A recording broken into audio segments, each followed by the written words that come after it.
Olá, no Repórter Eco de hoje você acompanha o documentário que alerta para a destruição em ritmo acelerado do Cerrado. O bioma é considerado o berço das águas do Brasil porque abriga nascentes de rios importantes. Veja também a arte de bordar flores silvestres. E ainda, cientistas brasileiros criam um chip que poderá contribuir para o conhecimento do universo.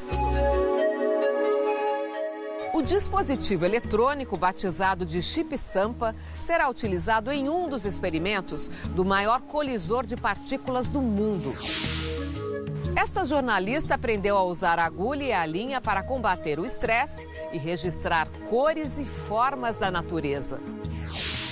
O longa-metragem Sertão Velho Cerrado convida a população a refletir sobre o futuro de um bioma essencial para o país.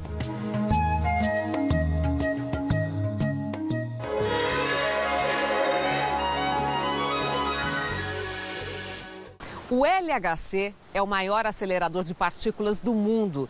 Com o equipamento são realizados vários estudos, como recriar condições semelhantes às do Big Bang, a grande explosão que deu origem ao universo.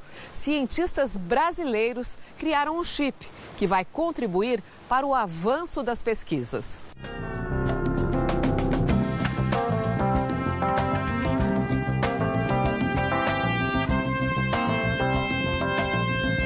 O maior acelerador de partículas já construído no mundo está instalado a 100 metros de profundidade na fronteira entre Suíça e França. Com 27 quilômetros de circunferência, o LHC, conhecido como a máquina do Big Bang, se tornou um grande laboratório aberto à participação de 10 mil cientistas de uma centena de países. O equipamento, como o nome diz, acelera partículas à velocidade próxima da luz e provoca colisão entre elas. São experimentos fundamentais para responder questões recorrentes da humanidade.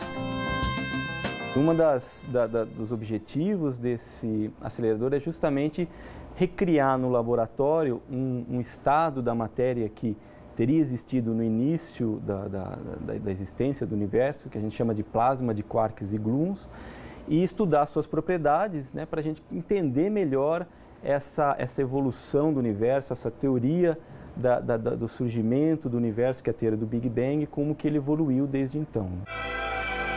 Marcelo Munhoz é professor do Instituto de Física da Universidade de São Paulo. O pesquisador dedicado ao estudo de colisões entre íons conta que o LHC entrou em operação em 2008 e em 2019 vai ser desligado para permitir uma importante atualização de sistemas que precisam se tornar mais rápidos. A ideia desse upgrade, né, dessa atualização do acelerador LHC para produzir mais colisões por segundo é no objetivo de obter uma estatística, conseguir observar um maior número de colisões, um maior número de eventos. Por exemplo, uma das objetivos do LHC é buscar pela chamada matéria escura, né? A probabilidade da formação dela é muito difícil, muito rara. Então você precisa olhar muitas colisões para conseguir ter uma chance maior de formar essa matéria escura e conseguir medir. É neste ponto que entra a equipe brasileira com pesquisadores do Instituto de Física e da Escola Politécnica da USP. Durante 5 anos, o grupo trabalhou no desenvolvimento de um microchip. O projeto, financiado pela FAPESP, Fundação de Amparo à Pesquisa do Estado de São Paulo, foi aprovado por um comitê internacional de especialistas. O chip Sampa será usado para fazer a leitura dos resultados das colisões do ALICE, um dos grandes experimentos do acelerador de partículas. Ele é mais rápido, né, para permitir essa medida com mais colisões por segundo, e ele é mais compacto, ele faz tanto a função analógica como digital em um único chip, coisa que hoje em dia é feita em chips separados no experimento ALICE, né? Ele tem uma densidade maior de canais, né? Tem 32 canais, enquanto o chip atual tem apenas 16. O coordenador do projeto Sampa é o professor da Poli, Wilhelmus van Neuer. Ele tem mais de 4 décadas de experiência em circuitos eletrônicos. O engenheiro detalha o grau de complexidade do chip Sampa, que tem menos de 1 centímetro quadrado. No final, você precisa mais de 50 mil chips dentro do experimento. E desta forma, para possibilitar a área, né, de ocupação, de detecção, nós tivemos então integrar esse circuito dentro de uma outra plaquinha bem complexa, de tal forma que a gente compactasse todo o sistema.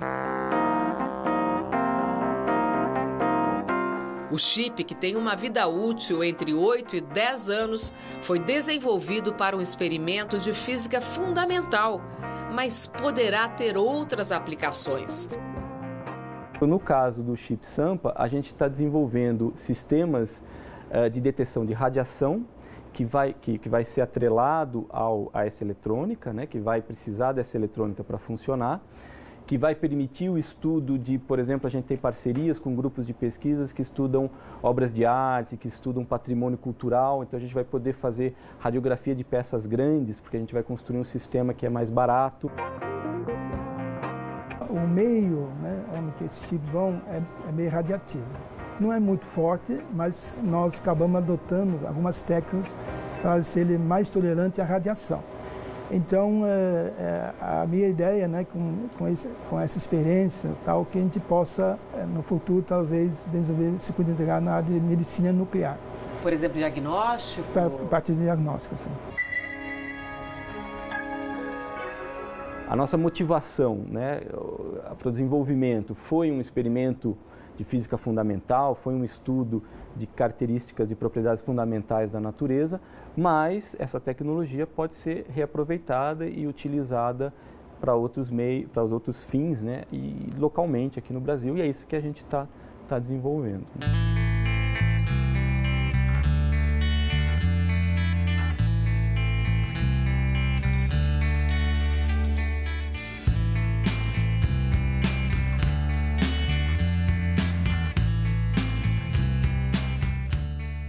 Você acompanha agora alguns dos fatos e pesquisas na área de meio ambiente, que tem destaque aqui no Repórter Eco.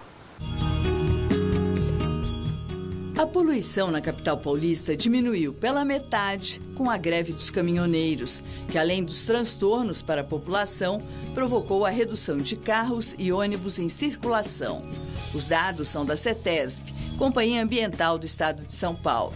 Especialista no assunto, o médico e pesquisador Paulo Saldiva disse que o episódio é raro e que vai estudar suas consequências na saúde pública. O IBAMA rejeita estudo de impacto ambiental sobre exploração de petróleo na foz do Rio Amazonas. O Instituto Brasileiro de Meio Ambiente e Recursos Renováveis afirma que os relatórios apresentados pelas empresas petrolíferas têm lacunas e incongruências e que devem dar mais detalhes técnicos sobre os possíveis impactos e ações previstas.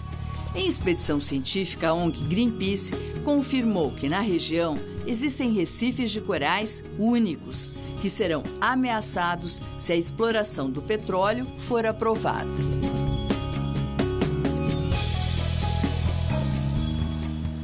E aguarde só um instante. Documentário alerta para a destruição do cerrado, bioma considerado a caixa d'água do Brasil. E a seguir, a jornalista Manu Eber fala sobre a arte de bordar as flores encontradas na natureza. O Repórter Eco volta daqui a pouco.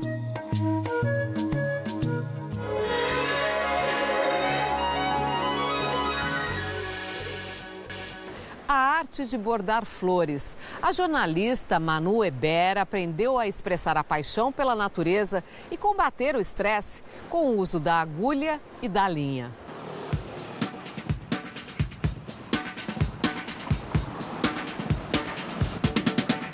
Um recanto colorido e perfumado de onde saem diariamente buquês de flores para presentear alguém especial. A variedade de espécies e a infinidade de cores inspiraram e ajudaram a despertar Manu Hébert para um novo hobby. A jornalista passou a se dedicar ao bordado há 2 anos e meio e escolheu a floricultura de uma amiga na zona oeste de São Paulo para expor seus trabalhos. Como nasceu no campo e sempre gostou de flores, não teve dúvida sobre por onde começar. Quando você entra numa floricultura, numa banca de flores, você tem as flores tradicionais que todo mundo conhece, né? A rosa, a margarida, o antúrio, a camélia. Só que eu falei, será que é isso que eu quero bordar? E aí, viajando, passeando, e eu já tinha uma paixão pelos decalques e pelas flores, das ilustrações botânicas, eu falei, eu vou começar a me inspirar nessas flores.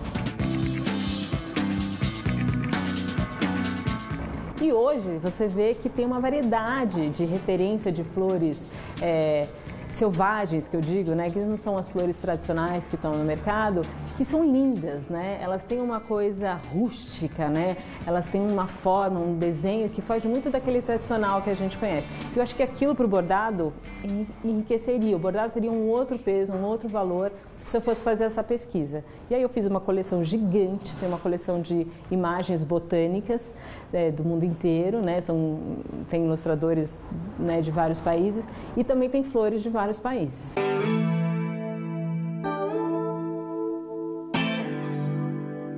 Manu conta que a escolha pelo bordado aconteceu num momento crítico e que o trabalho manual se revelou uma terapia. Eu não achava que eu não tinha nenhuma habilidade manual e um dia, num período da vida que eu estava muito estressada, muito cansada, eu resolvi achar alguma coisa que me tranquilizasse, que me trouxesse, né, uma calma, uma reflexão. E comprei um bastidor, um pedaço de tecido, umas linhas e comecei a bordar. A jornalista explica que, para se inspirar, também faz trilhas pela mata e fotografa as flores que encontra pelo caminho. Quando se encanta por alguma, segue a pesquisa sobre a espécie pela internet, sem considerar o risco de ameaça de extinção. No final, eu acho que eu acabo bordando flores que, principalmente os desenhos botânicos, né, que são muito antigos, né, os registros científicos, as ilustrações que a gente tem aqui no Brasil, então, que tem uma diversidade gigante, que já mudou muito também, eu tenho certeza que eu já bordei coisas e eu olho e eu falo, eu nunca vi. Às vezes eu pesquiso e eu falo, nossa, essa eu acho que eu nunca vi. Esse é um tipo de cacto que eu nunca vi, acho que ele não existe mais. Mas é legal, porque a gente tem todo esse registro botânico que te permite resgatar isso talvez num bordado. Com a prática, a bordadeira ficou mais rigorosa. Para bordar, tem experimentado, por exemplo, linho orgânico e aprendeu novos pontos para dar perspectiva a algumas espécies. Eu tiro foto de vários ângulos, porque quando o bordado ele é bidimensional, né? O nosso olhar é tridimensional. Então, quando eu vou fazer essa pesquisa, eu ainda tento pegar vários ângulos, porque quando eu bordar ela, como é que eu vou fazer isso, né? E aí eu comecei a aprender pontos que me trouxessem essa coisa um pouco tridimensional, né? Então a bromélia, ela pula, né, do bordado, ela sai para fora. E isso é muito legal. Virou meio uma paixão mesmo, o hobby que virou paixão e que está quase virando profissão.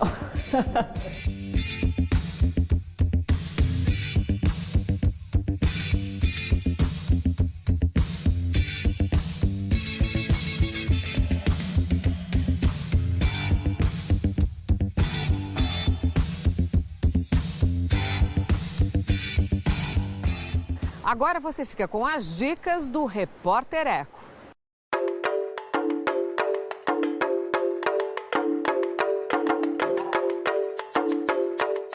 No próximo 5 de junho, Dia Mundial do Meio Ambiente, começa o 20º Festival Internacional de Cinema e Vídeo Ambiental. O evento acontece até 10 de junho na cidade de Goiás, berço cultural do estado. Além da mostra competitiva de filmes, o festival promove debates e oficinas. Mais informações pelo site fica.go.gov.br.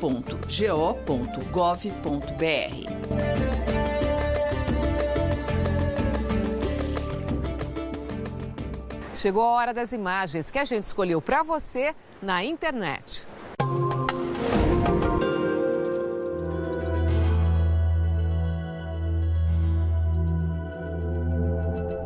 A grande barreira de corais da Terra resistiu 5 vezes à quase extinção. O maior conjunto de recifes de coral do mundo fica na costa nordeste da Austrália. Tem cerca de 2.000 quilômetros de extensão e surgiu ao longo de milhões de anos, a partir do acúmulo de esqueletos de pequenos corais. Abriga uma rica diversidade de crustáceos e mais de 1.500 espécies de peixes, de cores e formas diferentes. Nos últimos tempos, uma catástrofe ambiental atinge a Grande Barreira, em consequência do aquecimento global. É o fenômeno do branqueamento. Ele acontece quando impactos como a elevação da temperatura e a acidez da água expulsam as algas microscópicas que são a principal fonte de alimento dos corais. Quando o mar esquenta, as algas vão embora. O coral então passa fome, adoece e morre. 90% dos recifes australianos já foram afetados em alguma medida pelo branqueamento. Uma pesquisa recente, feita ao longo de 10 anos por uma equipe internacional de cientistas, traz um novo alento e esperança. Eles estudaram as alterações registradas no planeta ao longo de 30 mil anos, como a expansão de plataformas de gelo e os sucessivos aquecimentos. E descobriram que a gigantesca faixa de Recife sobreviveu a 5 eventos climáticos. A ciência calcula que a Grande Barreira de Corais provavelmente vai morrer daqui a milhares de anos, assim como se acredita que a Terra vai passar por outra era glacial. Mas ninguém sabe ao certo se a mudança climática provocada pelas ações humanas, como a queima de combustíveis fósseis, vai acelerar o desaparecimento deste grande berçário da vida na Terra.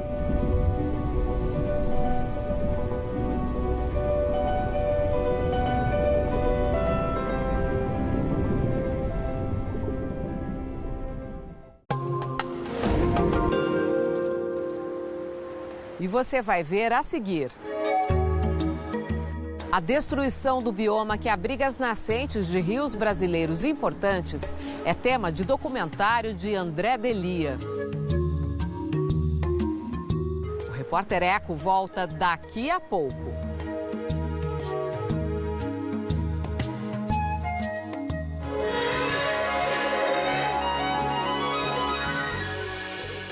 O Cerrado é tema central do documentário dirigido por André Delia.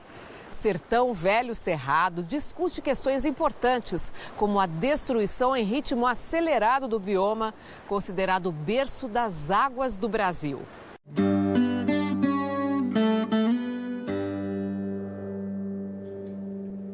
Verde até onde a vista alcança.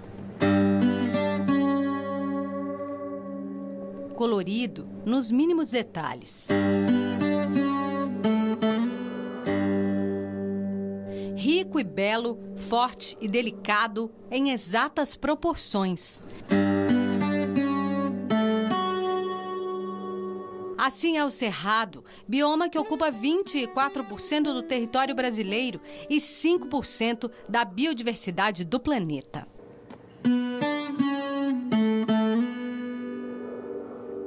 O Cerrado é uma matriz ambiental que se localiza nos chapadões centrais do Brasil, no qual existe a maior diversidade florística do mundo e existe também uma das grandes diversidades de animais do planeta Terra.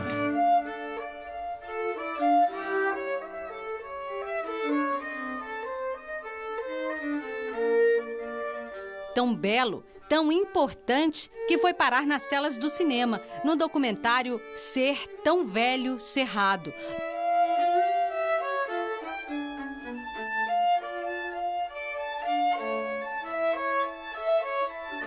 Achei muito interessante esse fato das espécies serem altamente especializadas, terem evoluído tanto. Você tem o lobo-guará que come determinada fruta, que só germina no intestino delgado dele. Você tem aquela flor que só floresce se tiver um incêndio. Então, quando eu descobri que um buriti adulto, ele começou a germinar, começou a nascer quando Pedro Álvares Cabral chegou no Brasil, eu falei, nossa, mas puxa, 500 anos que essa árvore tem E a gente está destruindo, a sociedade está destruindo, acabando com isso dessa forma. Mas e se a gente precisar disso? Se isso for importante para a nossa existência enquanto sociedade, enquanto povo brasileiro, a gente está perdido, né? No meio da beleza que a natureza levou milhões de anos para construir, chamou a atenção do diretor a rapidez do homem para destruir. Tomei um susto com a velocidade do desmatamento e a dimensão. Essa estrada que vai de Brasília até Alto Paraíso de Goiás, que costumava ser uma estrada cheia de cerrado dos dois lados, hoje você passa, só tem monocultura de soja ali.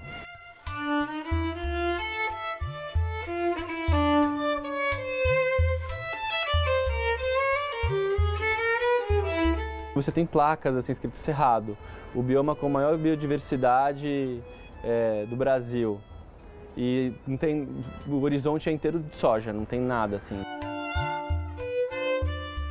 É uma destruição comprovada. Segundo o Instituto de Pesquisa Ambiental da Amazônia, o cerrado é desmatado 5 vezes mais rápido do que a floresta amazônica, sem levar em consideração sua importância, seu valor, nem sua idade. O cerrado se concretizou totalmente na sua formação global, com todos os seus ambientes, há 45 milhões de anos. A existência dele é importante para o equilíbrio dos biomas que o circundam. E esse ser tão velho recebeu muito recentemente, há poucos milhares de anos, a visita, e não foi uma visita, que esse ser tão novo veio para ficar. Esse ser tão novo é o homem. E a presença do homem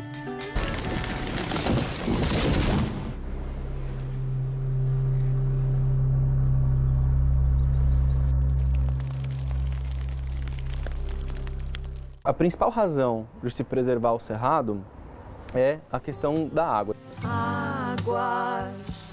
Águas sagradas, bem precioso, é preciso cuidar. Quantidade e qualidade de água disponível para abastecimento público no Brasil. Então as pessoas, a gente está falando das pessoas.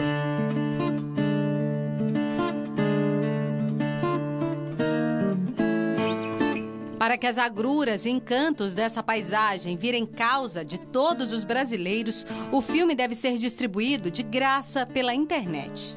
O público desconhece ou não liga para o cerrado, de forma geral. Então é uma ferramenta, principalmente para professores, essa característica do filme de fazer cinedebates, de abrir essa possibilidade de cada um se autodeclarar um embaixador local e fazer um cinedebate na sua escola, na sua universidade. Então, levar essa ferramenta de informação para as crianças, para os jovens. Ele vai para o cinema também, ele vai para o cinema convencional, até para poder atingir a mídia, atingir um público de cinema, de televisão, mas a grande forma de distribuição desse filme é os cinedebates em espaços públicos, centros comunitários, assembleias legislativas, de estados, federal também, e escolas, principalmente escolas e universidades. Antes que desapareça, é preciso que seja protegido para continuar a ser tão belo cerrado. O cerrado, ele me ensinou primeiro que eu não deveria ser um ambientalista, que eu deveria ser um humanista. Que eu tenho que pensar, ao pensar na preservação do cerrado, que é um bioma tão antigo, fica muito evidente que a gente não está lutando pelo cerrado, a gente está lutando pela raça humana.